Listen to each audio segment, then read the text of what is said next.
I tested every YouTube growth hack that's out there, from scripting my videos to AI thumbnails to clickbait titles.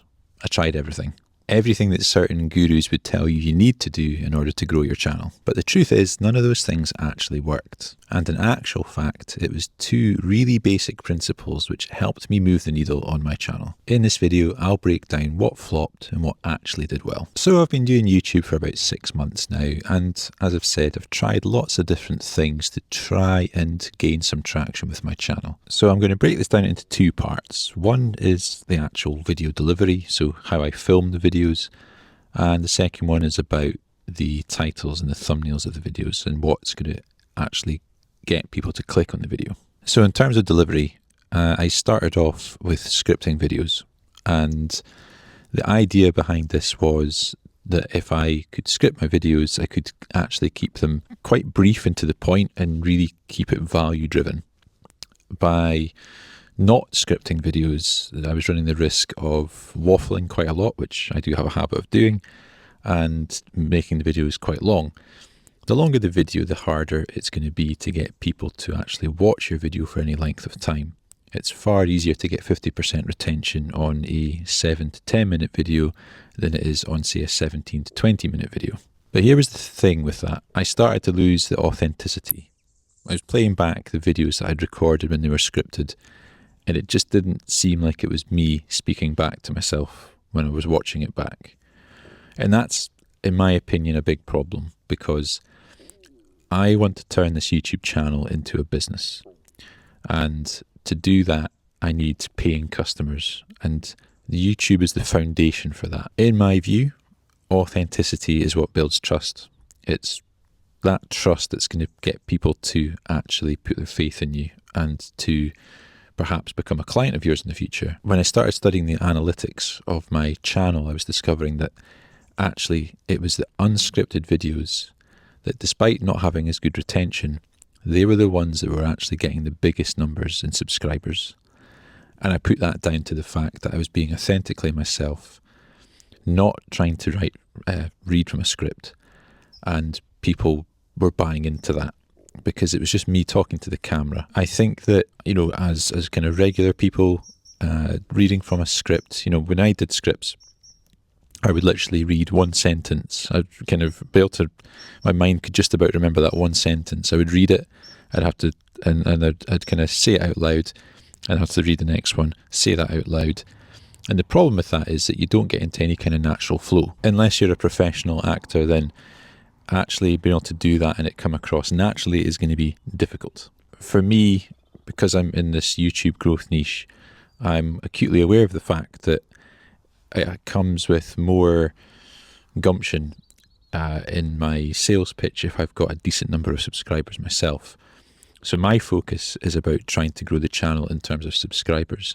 I'm not hugely concerned about watch hours, and less so, but I'm not hugely concerned about views either. So the first principle I've learned is that actually just speaking to the camera without a script is the best way to come across as myself and for people to build that trust in me. So I'm not going to be scripting videos anymore. That might work for some people. I don't think it works for me in terms of the growth that I'm looking for.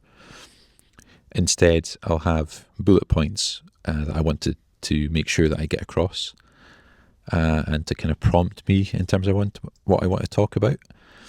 And, I might script the introductions to my videos because I think it is important to get across to your viewer what exactly they're going to get from the video. So I might script that, but the rest of it will just be me talking to the camera. And in terms of trying to reduce the waffle and keep the video length down, that is something I just have to work on. And hopefully by doing that and keeping the content to the point, then I will start to see better retention on those videos as well. Okay, now I want to talk about titles and thumbnails. So with titles, I've tried not necessarily clickbait. I've more tried to be dramatic with titles to try and create a little bit of drama. And when it comes to thumbnails, I've tried everything from just a simple screen grab from the video that I've recorded and with some text on it. I've tried really bold colours to try and grab people's attention. So kind of like a gradient. If you look at my early YouTube videos, I've got like a gradient pinky purple background with me in there with some bold font, because my whole thought process was if it catches the eye, it will stop people from scrolling and encourage them to read the title and read the text in the thumbnail. And while that might be true, it wasn't working for me. I then thought, okay, I'll stand out by creating AI thumbnails. So the first one that I did was for a video, and it was called something along the lines of YouTube Isn't a Race. And I thought it would be good to have me in a Formula One suit by a racetrack. And the picture was actually really cool. It looked fairly like me, but it didn't really work. And the AI thumbnails I tried after that didn't really work. I wasn't getting good click-through. And I was kind of thinking, well, okay, I've tried big, bold, coloured backgrounds. I've tried AI. Nothing is grabbing people's attention. But then it occurred to me that what if it maybe is grabbing people's attention, but they're reading the titles and thumbnails and just not clicking on it regardless? Ultimately, you can stop people in their tracks with an eye-catching picture, but if the title and the thumbnail don't follow the basic principles that I'm going to talk about in just a second, then people aren't going to click on the video. Or equally, if the video isn't something that they are interested in, they're not going to click the video. And that applies regardless of how good the title is and how the thumbnail text is. So that kind of brought it back to who is my ideal viewer and what kind of videos is it they're looking for. And that, for me, is usually they have a problem they're trying to solve or a question that they're trying to answer. So always thinking about the viewer first is the first kind of key principle. So the video has to be something that they want to watch. So the next thing is, okay, well, what is a title and thumbnail text that is going to encourage people to then click on that video?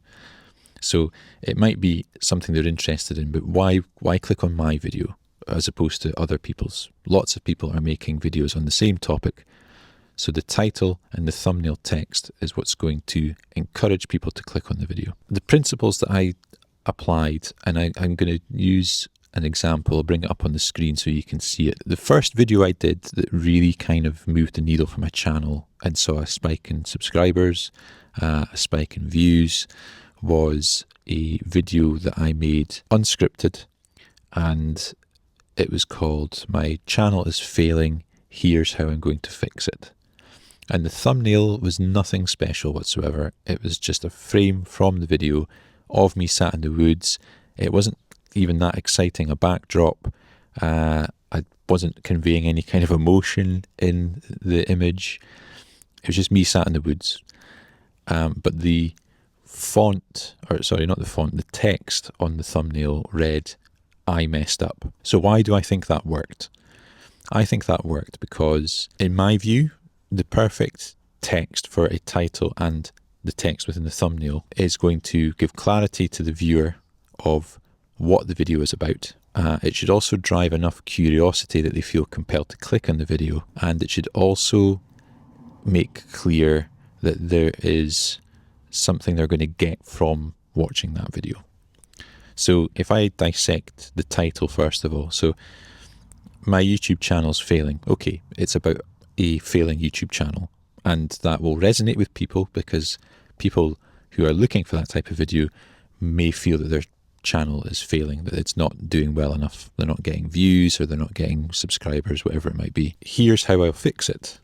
That is a promise to the person that if they click on the video, they're going to see how I fixed that failing channel. That might be something that they could apply to their own failing channel to try and fix that. So there is a clear idea about what the video is all about and what they're going to get from it if they watch it. And then finally, "I messed up" in the thumbnail drives curiosity, because if you're looking at that from a viewer's perspective, you're going to think, okay, this is about a failing YouTube channel.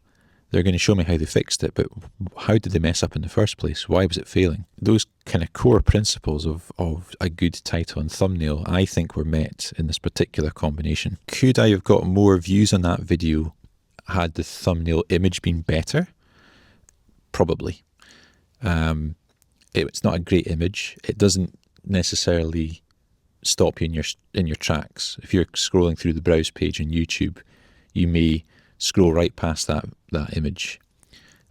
So I could have made it better, but I think it's still got better views than my average video at that time because of the way I worded the title and the text in the thumbnail. You know, having tried bright, bold images, AI images, and all this type of thing, in actual fact, the best click-through rates I've had, the images themselves in the thumbnail have actually been pretty average, possibly even below average. And I think that therefore the priority, because I spent so much time on those AI thumbnails, prompting ChatGPT on what I wanted in the image, or, you know, doing fancy things in Canva for thumbnails, when in actual fact, the best results were where I spent more time thinking about the title and the thumbnail text, and is it actually delivering on those core principles? Having tried all sorts of stuff over the last 6 months, what I've really concluded is that,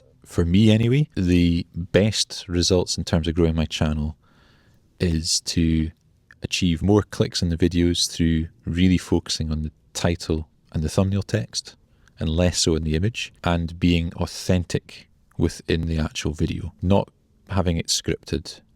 And sure, that is coming at a sacrifice at the moment.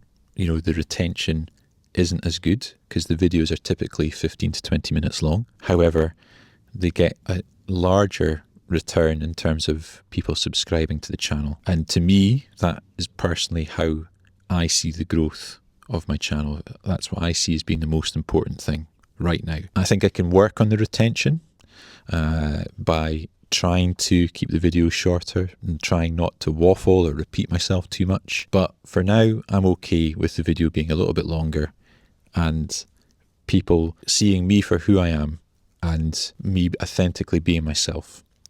Because I think that is what will build trust in me with my viewers, who may potentially become a customer one day in terms of my business. Just a quick message from me, call this a sponsorship if you like. So I'm now currently offering one-to-one coaching on YouTube growth, on getting you started, setting a clear path for you to get some movement on your channel. I'm also offering YouTube channel audits, so that I can look at your channel branding, look at some of your videos, offer suggestions on how you might improve titles, thumbnails, your intros and that type of thing. If any of that is of interest, there are links in the description of this video and also on the channel description as well. So if I was to summarize my message for anyone who is trying all sorts of stuff to try and figure out a strategy for growing their channel, to try and define their own blueprint for how they can get their videos to perform better. You may be like me, you may have tried a lot of different things and not found a solution yet, and growing frustrated because you see other people applying these different techniques and methods and maybe getting results. I think first of all, it's good that you have experimented if you have done, because what I am telling you is working for me might not be what works for you. I'm just sharing with you what my take on it is, and what I think is working for me personally. But if you're in any doubt and you've kind of grown frustrated, my advice would be just to strip it back. You know, if you are struggling to script videos and deliver them well, maybe just don't script. Maybe just have a clear view through bullet points of what you want to talk about and just switch on the camera and just talk. Sometimes overthinking things is maybe what's holding you back. And if you want people to trust you and subscribe to your channel, being authentically you is probably a good place to start. There's so much content on YouTube, on other social media platforms, that is just fake AI stuff that is not real. And I think more and more people are now looking for authentic people on YouTube. And if scripting your videos takes that authenticity away, That could be where you're going wrong. And if you're finding that your click-through rate's not good, if you're not getting people to click on your videos, always remember to ask yourself first of all, who is my viewer and do they want to watch this? You know, before you start filming a video, is that topic something that's going to interest them, that they're going to want to watch? And if it is, then before you record it, make sure that you actually think about the title and the thumbnail text. What is it going to say that's going to give clarity to that person before they click on the video, that what the video is actually about? What are they going to get from the video?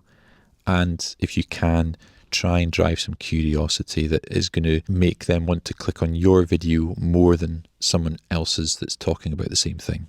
Because you are not the only person talking about that. If you can drive that curiosity, it might just be the difference between them clicking on your video versus someone else's. So stick with those core principles and just strip it right back to those. Don't try and get too fancy with video editing. Don't try and get too fancy with filming and your scripting and your thumbnails. Just try and strip it back to the bare bones. Work on those core things and run with that for a while and see where it gets you. Hopefully you found that video useful. Let me know in the comments, what have you been working on? What techniques and styles have you been trying? What do you find is working for you? I'm sure it's different for everybody and I'd really be keen and interested to know. So drop me a comment and then I will see you in the next video. Bye for now.